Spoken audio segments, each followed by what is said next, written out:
Okay class. Today, we will discuss Malcolm X, and how he fought for civil rights. I will call out each of you by name, and when I do, you must tell me something you know about him. That means you, Eddie. Whatever. Tom, would you like to start us off? Sure, why not?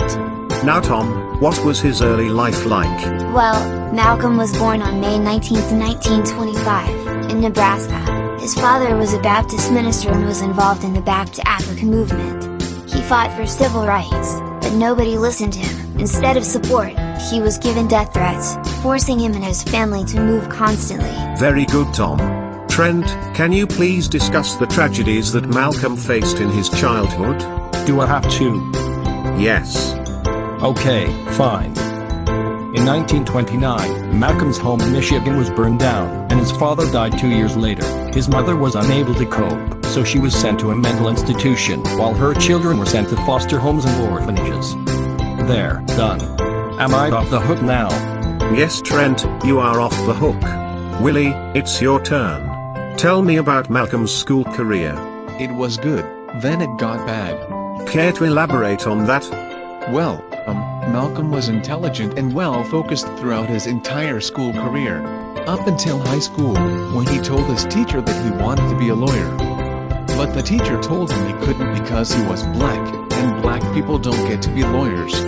Unfortunately, that is all I can remember. Oh, that's okay Willie.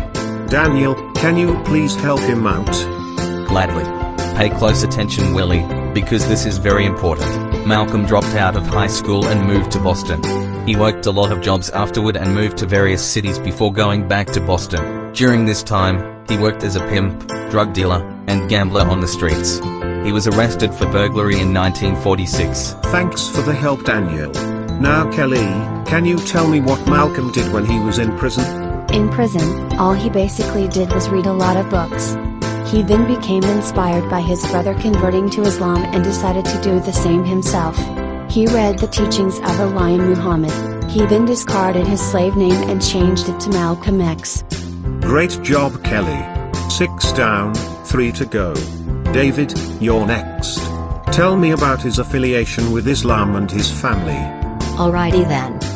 He has completely converted to Islam by the time of his parole. He then became an inspirational speaker and convinced others to convert as well. Malcolm X met and married Betty X and the two had 6 daughters. He went against non-violent protests for civil rights and told his followers to do whatever it took to protect themselves, even if it meant hurting others. Many people respected him as a real person and a hero. Impressive David.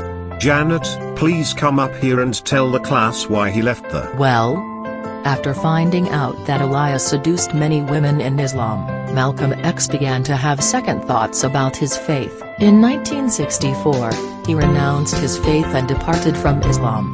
He then founded Muslim Mosque Incorporated and went to live in Saudi Arabia. He met tons of people that he came to trust and see as family. He once again changed his name to El Hajj Malik El Shabazz and moved back to America, where he founded the Organization of Afro-American Unity in order to unite all black people. Thank you Janet. Well that just leaves you Eddie. Huh. Yeah that's right. Everyone in here has told me something about Malcolm X, except for you. So unless you want to go to the office, I suggest you tell me about his death immediately. Quick. Read this. Thanks man, you're a lifesaver. I owe you one. Ahem. Islam began to see Malcolm X as a major threat to their nation and planned to assassinate him. They firebombed his home, but that didn't work, as he and his family survived. On the 21st of February 1965, Malcolm X was doing a presentation about civil and human rights at the Audubon Ballroom when he was gunned down by a group of assassins. He was pronounced dead the moment he got to the hospital. Eddie, don't think I didn't see that guy give you those pre-written notes. Go to the principal's office right now. Well... So in conclusion class, even though Malcolm X is now dead, his legacy and non-racist actions will live on. Amen. Well, we hope you enjoyed today's episode. Please comment, rate, and subscribe. And if you hated it, don't even bother commenting. Thanks for watching. See you in the next video.